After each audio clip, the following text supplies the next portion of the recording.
반이민 행정명령이 법정 소송에서도 좌초 위기에 부딪히자 트럼프 행정부는 다음 주 중 새 반이민 행정명령을 발표하겠다고 밝혔습니다. 뉴욕시 의회가 트럼프 행정부의 불법 체류자 색출에 대해 시민들을 보호하겠다고 선언했습니다. 미국 사회와 경제에 이민자들의 역할이 절대적인 것으로 드러났습니다. 취임 초기임에도 불구하고 트럼프 대통령의 국정 지지율은 역대 가장 저조한 것으로 나타났습니다. 주택담보대출은 줄고 있지만 학자금 대출과 자동차 담보대출이 증가하면서 미국 가정의 부채가 심각한 것으로 조사됐습니다. 이상은 이 시각 주요 뉴스입니다. 여러분 안녕하십니까? KBN 뉴스입니다. 전 세계를 혼란에 빠뜨린 반이민 행정명령, 법정 소송에서도 좌초 위기에 부딪혔습니다. 하지만 트럼프 행정부는 다음 주 중 새 반이민 행정명령을 발표하겠다고 밝혔습니다.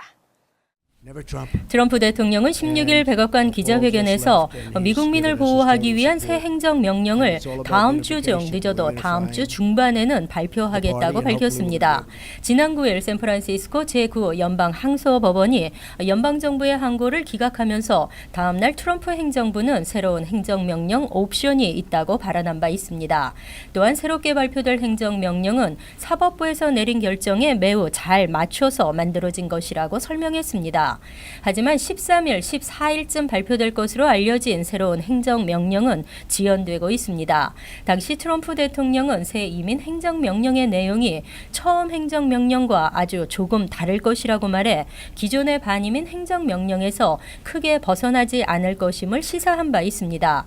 법원이 트럼프 대통령의 행정명령에 대한 집행 중지 결정을 내린 뒤 언론들은 연방 대법원에 상고하는 방안보다는 행정명령을 고쳐서 다시 발표하는 쪽을 택할 것이라고 전망했습니다. 한편 지난 반이민 행정명령은 1월 27일 이슬람권 7개국 입국 일시 금지를 시작으로 워싱턴주와 시애틀 연방법원이 시행 중지를 결정했고 이어 법무부의 항소가 이어졌지만 항소법원에서 다시 기각됐습니다. 불체 이민자 도시를 선언한 뉴욕시에 이어 뉴욕시 의회도 트럼프 행정부의 불법 체류자 색출에 대해 시민들을 보호하겠다고 선언했습니다. 이와는 별도로 시 조례안을 뒤집은 뉴욕주 정부에 대해서는 소송을 진행할 예정입니다. 멜리사 마크 비버리토 뉴욕시 의장은 16일 브루클린 킹스 티어러에서 행한 2017년 신년 연설에서 연방정부의 불체자 색출에 협조하지 않겠다고 밝혔습니다. 또한 뉴욕시 정부기관은 연방정부의 어떠한 반이민 행정명령도 따르지 못하도록 하는 규제를 마련하겠다고 강조했습니다. 뉴욕시는 이미 이민자 보호도시를 선언했으며 시사나 정부기관들은 이민자 단속을 위해 이민당국이 요구하는 정보를 주거나 영장 없이 구금 또는 추방하지 못하도록 하고 있습니다. 뉴욕시 교정국이나 뉴욕시경 등도 이민세관 단속국과 어떠한 정보도 교환할 수 없으며 IC가 반이민 행정명령을 근거로 영장 없이 소셜 서비스를 받는 이민자 가정을 급습하는 것을 금지했습니다. 한편 비버리토 시의장은 뉴욕시 비닐봉지 유료화 정책 1년 연기에 대해 뉴욕주 의회와 주지사에 대한 소송을 검토하고 있는 것으로 알려졌습니다. 뉴욕시 비닐봉지 유료화 정책을 결정하기에 앞서 수차례 뉴욕주 의원과 쿠오모 주지사를 만나 충분히 논의했음에도 전격 중단된 것에 대해 유감을 표하며 이는 반민주주의적인 처사라고 강조했습니다. 이민자 없는 날로 보낸 어제 하루 큰 피해는 없었지만 과연 이민자들이 미국인들의 일자리를 빼앗았는지 생각해보지 않을 수 없습니다. 이민자들의 미국 사회와 경제에 대한 기여도를 조사한 통계가 관심을 끌고 있습니다. 소비자 조사기관 월렛허브는 최근 이민자의 미국 사회와 경제에 대한 기여도를 조사해 주별로 분석했습니다. 이번 조사는 노동력과 사회 경제적 기여, 우수인재 유치와 혁신, 그리고 유학생 등 4개 분야에 걸쳐 진행됐습니다. 결과 이민자 기여도에서는 캘리포니아가 100점 만점에 71.34점을 기록해 가장 높게 나타났으며 뉴저지와 뉴욕이 69.93점, 67.34점을 기록, 각각 2위와 3위 3위에 올랐습니다.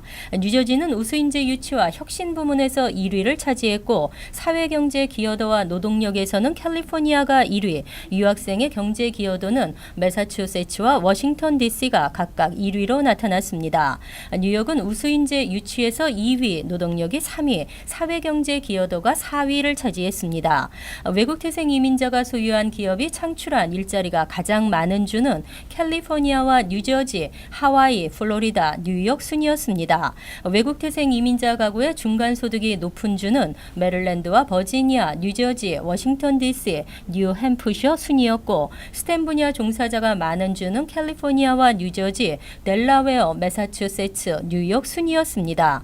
일자리 창출에 있어 이민자의 역할이 절대적인 것으로 드러났습니다.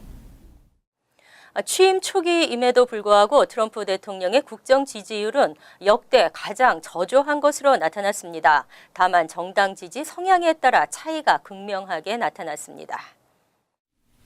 퓨 리서치 센터가 16일 공개한 여론조사에서 트럼프의 국정 운영에 대해 지지는 39%, 지지하지 않는다는 응답은 56%로 나타났습니다.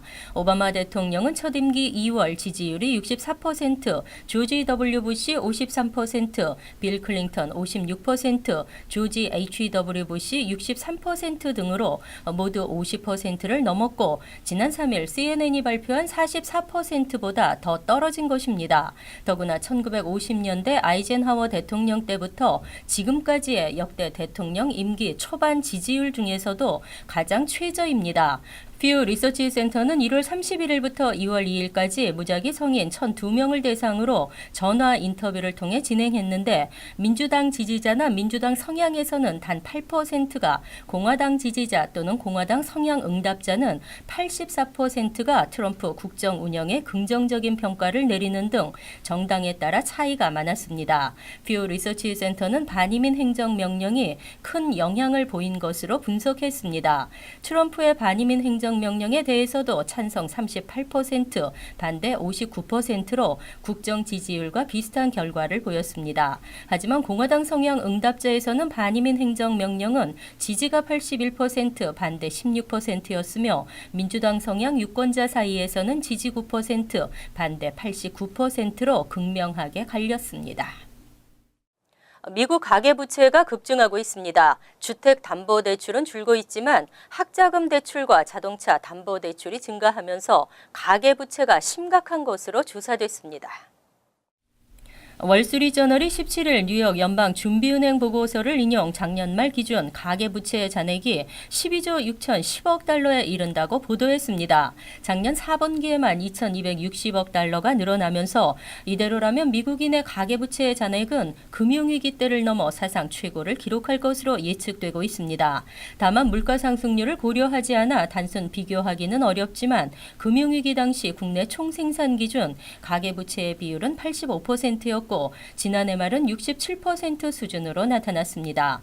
또 가계부채를 부문별로 보면 주택담보대출은 계속 감소해 2008년부터 2013년 사이 1조 5천억 달러가 줄었고 신규 주택담보대출도 금융위기 이전에는 분기당 6천에서 7천억 달러 수준이었지만 2013년에는 3천억 달러 이하로 떨어졌습니다. 하지만 학자금 대출과 자동차 담보대출이 증가하면서 전체 가계부채 잔액은 많아지고 있습니다. 학비 상승 등으로 2013년에 1조 달러를 넘어선 데 이어 작년 말에는 1조 3천억 달러가 됐습니다. 자동차 담보대출도 2015년에 1조 달러를 넘었고 작년 말에는 1조 2천억 달러로 불었습니다. 자동차 담보대출이 증가한 것은 금리가 낮은 이유도 있지만 신용도가 낮은 사람도 쉽게 이용할 수 있기 때문으로 분석됐습니다. 뉴욕시가 책정한 올해 노숙자 지원 예산이 지나치게 많다는 지적이 제기됐습니다. 시정부는 예산을 올바로 사용해 효과를 거두고 있다며 반박했습니다. 2017 회계년도 드블라지오 뉴욕시 행정부는 총 23억 달러를 노숙자 지원에 책정했습니다. 뉴욕시 감사원은 3년 전 12억 달러보다 2배 가까이 증가한 것이라고 밝혔습니다. 23억 달러 중 14억 달러는 부양가족이 있는 노숙자 가정과 노숙자 성인들의 거주지 비용으로 쓰이고 이들에 대한 법률 지원에도 4억 달러가 투입됩니다. 또 렌트 보조비로는 1억 8,800만 달러가 할당됩니다. 이에 대해 스캇 스트링거 감사원장은 과연 늘어난 예산에 따라 달라진 결과가 무엇인가라고 되물었습니다. 뉴욕시는 거리에 넘쳐나는 노숙자 문제를 해결하기 위해 소규모 모텔과 호텔을 임시 쉘터로 이용하면서 럭셔리 호텔의 논란을 일으킨 바 있습니다. 스트링거 감사원장은 노숙자와 그 가족들에게 그저 비싼 호텔을 제공할 것이 아니라 자생할 수 있는 서비스가 필요하다며 비판했습니다. 하지만 뉴욕시장실은 노숙자 정책에 효과가 있다고 반박했습니다. 노숙자 가족들을 위한 법률 지원 서비스로 퇴거율이 24%나 줄었고 렌트 보조로 5만 1,000명 이상의 노숙자가 영구적으로 살 수 있는 집을 마련하게 됐다고 밝혔습니다. 크리스티 주지사의 브릿지 게이트, 구체적인 정황 증거가 나오고 있지만 주지사는 계속 부인하고 있습니다. 어제 열린 공판에서 소송을 다시 진행하기로 했습니다. 뉴저지 버겐 카운티 법원은 16일 열린 공판에서 크리스티 주지사의 브릿지 게이트 의혹과 관련해 직권남용 혐의에 대한 소송을 다시 진행하기로 했다며 오는 3월 10일 크리스티 주지사를 법원으로 출두할 것을 명령했습니다. 로이 맥기디 판사는 크리스티 주지사가 브릿지 게이트에 직접 관여했다는 정황에 대해 지난해 기소된 최측근 참모진의 증언이 설득력이 있다고 판단해 이 같은 판결을 내리게 됐다고 밝혔습니다. 맥기디 판사는 이어 법원은 크리스티 주지사가 직접 개입해 정치적인 응징으로 포트리 조지 워싱턴 브릿지의 일부 차선을 고의적으로 막아 교통체증을 유발시킨 것으로 믿고 있다고 말했습니다.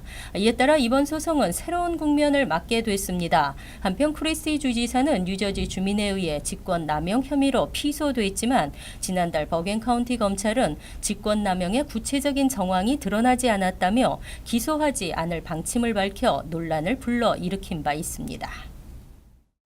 뉴욕주 당국이 통행료 체납 차량에 대한 집중적 단속을 펼친 결과 3천여 장의 티켓을 발부했습니다. 하지만 이에 대한 반발도 큰 상태입니다. 뉴욕주 경찰은 최근 주요 터널과 교량에 경찰들을 대거 투입해 대대적인 단속을 진행한 결과 2월 15일 현재까지 5천 건이 넘는 티켓을 발부했습니다.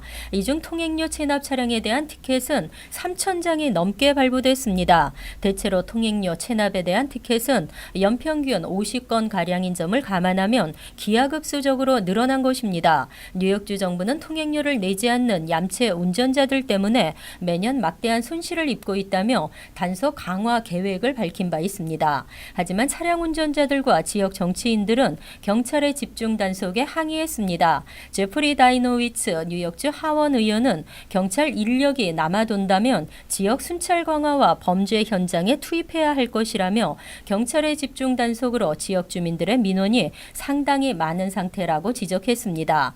한편 뉴욕주는 지난해 1월부터 시행한 새 교통 법규에 의해 교량과 터널을 이용하면서 상습적으로 5회 이상 통행료를 지불하지 않고 이에 대한 벌금을 계속 체납한 차량에 대해 차량 등록 정지 조치에 들어갔습니다.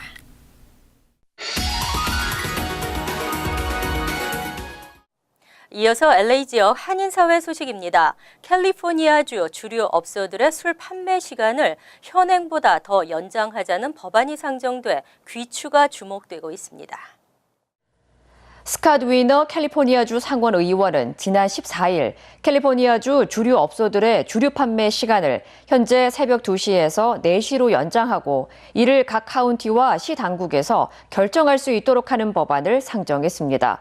위너 의원은 캘리포니아주 전역 모든 업소의 주류 판매 시간이 새벽 2시까지로 제한되는 것은 지역적 특성을 고려하지 않은 것이라며 주류 판매 시간이 연장된다면 지역 경제와 문화 활성화에 큰 도움이 될 것이라고 강조했습니다.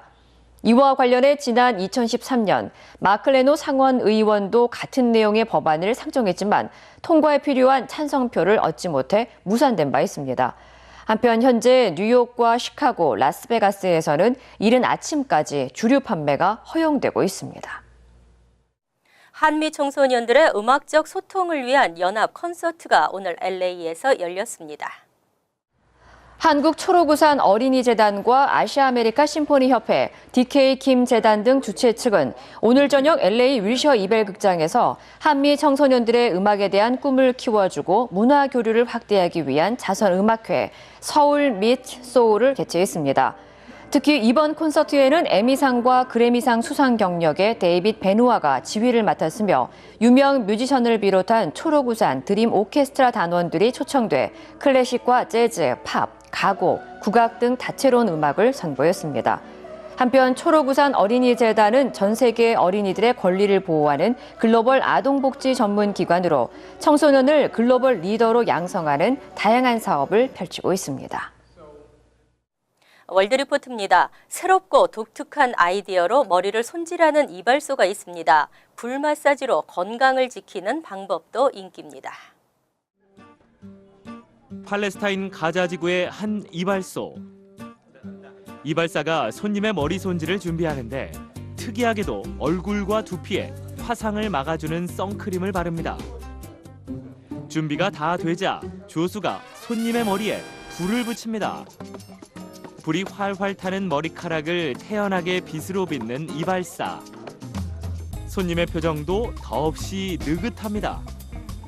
وبالنسبة للحرق بالنسبة للشعر كيف يعني يجرب التجربة كانت كتير مريحة ولا بتحس في أي حاجة ولا بحرق بالعكس بتحس بكل راحة وكل أريحية. 이번엔 스프레이에 불을 붙인 뒤 손님의 머리에 그대로 쏘아댑니다. 위험하지 않을까 싶지만 이렇게 불로 머리를 손질하면 곱슬머리가 펴지고 부스스한 머리가 정리된다고 합니다. 또 머리에 직접 불을 붙이면 혈액순환이 잘 돼 모근도 튼튼해지고 머리카락이 건강해진다는 게 이발사의 설명입니다. شيء غريب أول إشي إنه تقدر تكوي الشعر بالنار وفكرة حلوة وفكرة جديدة وخصوصا في قطاع غزة يعني ما فيش إمكانيات توصل. 사실 불을 쓰게 된 데는 사연이 있습니다. 가자 지구는 이스라엘과 이집트의 봉쇄 정책으로 하루에도 몇 번씩 전기가 끊겨 드라이기 대신 불을 쓰기 시작했다는 겁니다. الفكرة لجأت لها لأنه كنا نحتاج استشوار وأمور للفرد وحاجات كتيرة. 중국에선 불을 이용한 마사지가 등장해 주목을 받고 있습니다. 얼굴이나 머리, 몸통 등 결리거나 아픈 부위에 약초와 알코올을 바른 수건을 올린 뒤 불을 붙여 태우는 방식입니다. 손님의 몸 상태에 따라 길게는 30분까지 불길이 일도록 놔두었다가 수건을 덮어 불을 끕니다.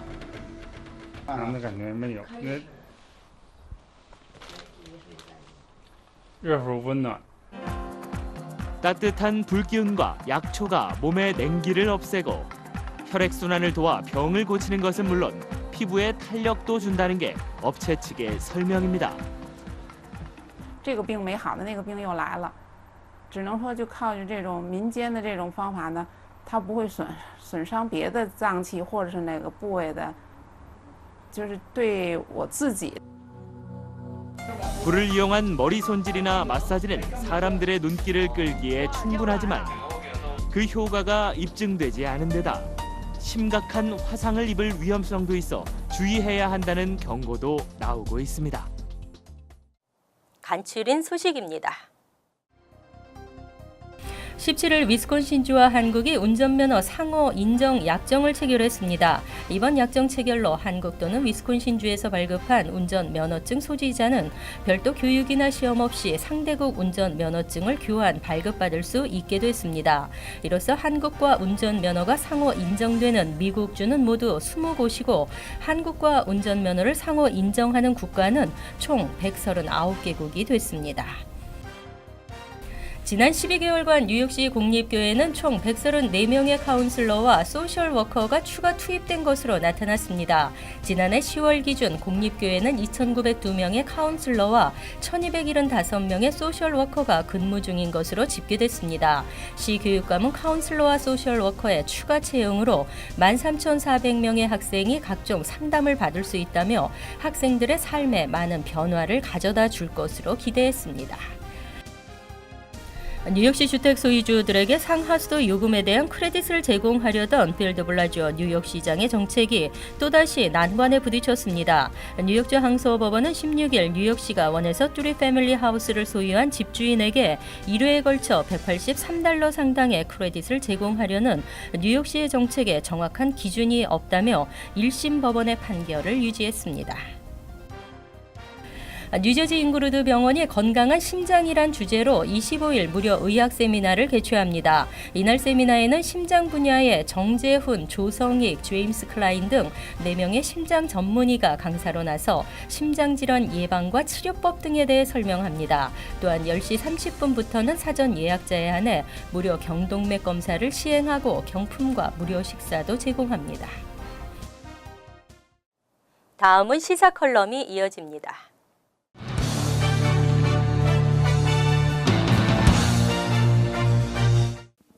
여러분 안녕하십니까? KCS 한인 커뮤니티 센터가 큰 일을 해냈습니다. 무려 750만 달러에 달하는 건물을 만들어낸 것입니다. 물론 한인 봉사센터 관계자들의 오랜 노력이 있었기에 오늘과 같은 큰 결실을 만들어낸 것이라 하겠습니다. 한인 동포들의 성원 또한 빼놓을 수 없는 공신입니다. 모두가 티끌을 모으듯이 정성을 모으고 마음을 모아 우리의 힘으로 이렇게 큰 한인 동포들의 자산을 만들어냈다는 것이 꿈만 같습니다. 감격스럽기도 하고 우리가 힘을 모으고 함께 한다면 무엇이든지 못할 게 없다는 것도 보여줬습니다. 다시 한번 KCS 관계자들에게 격려의 박수를 보내고 싶습니다. 새로 구입한 KCS 건물은 유태인 커뮤니티 센터였습니다. 지난해 초에 매입 계약을 하고 1년 1개월 만에 클로징을 하게 된 이 건물은 대지가 약 54,000 스퀘어피트이고 건물은 35,000 스퀘어피트입니다. 아무래도 한인 동포들께서는 스퀘어피트보다는 평수로 계산해서 말씀드리는 게 쉽게 익숙하실 겁니다. 전체 면적이 약 1,500평이 좀 넘고요. 건물의 평수는 1,000평 정도가 되는데 어느 정도인지 감이 오시죠? 1000여 평의 건물이면 아주 큰 대형 건물입니다. 이렇게 큰 건물을 한인 봉사센터에서 계약을 했지만은 과연 클로징을 제대로 할 수 있을 것인지 이 기쁨 반 걱정 반이었습니다. 하지만 지난 2005년에 동포들의 성금으로 구입을 했던 350만 달러짜리 봉사센터가 450만 달러로 매매를 할 수 있어서 이 자금과 동포들의 성금으로 클로징을 할 수 있게 됐습니다. 앞으로 이곳에서 한인 동포들을 위한 다양한 프로그램들이 이루어질 것으로 보이는데요. 건강 클리닉과 복지 프로그램은 물론이고 한인 동포들이 미국 사회에서 도움을 받을 수 있는 다양한 프로그램들을 제공할 것으로 기대가 됩니다. 특히 한인 동포들의 크고 작은 행사들이 많이 있습니다만 공간이 없어서 어려움을 많이 겪었는데 한인 동포들의 순수 자산인 KCS 공간을 마음껏 사용할 수 있을 것으로 보여서 마음이 든든하기만 합니다. 이민자로 살아가는 한인 동포들에겐 KCS의 성장이 동포들에게는 기쁨이 되고 자부심도 안겨주는 일이라는 것도 강조하고 또 강조해도 부족함이 없을 듯합니다. 또한 KCS가 이러한 센터를 구입하게 된 것에 대해서 한인 동포 사회에 여러 가지의 의미를 시사하기도 합니다. 한인 동포들이 뭉치면은 무엇이든지 이룰 수 있고 할 수 있다는 것을 일깨워줬고 또 한인 단체들이 제대로 성장하기 위해서는 투명한 운영이 얼마나 중요하다는 것도 일깨워준 일이라 하겠습니다.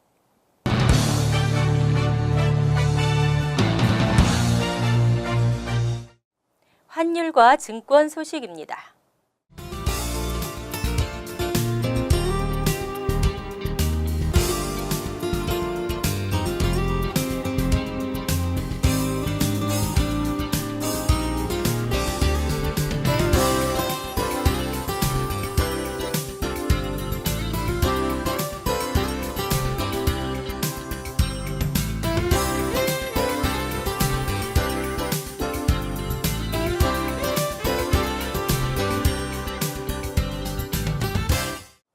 이어서 날씨입니다. 토요일은 대체로 맑겠으며 포근하겠습니다. 낮 최고 기온은 58도, 섭씨 14도, 밤 최저 기온은 45도, 섭씨 7도로 예상됩니다. 일요일은 따뜻한 겨울 날씨에 대체로 맑은 하늘이 이어지겠습니다. 월요일은 다소 기온이 떨어지겠지만 춥지 않은 날씨에 대체로 맑겠습니다. 이상으로 KBN 뉴스를 마칩니다. KBN과 함께 편안한 주말 되시기 바랍니다.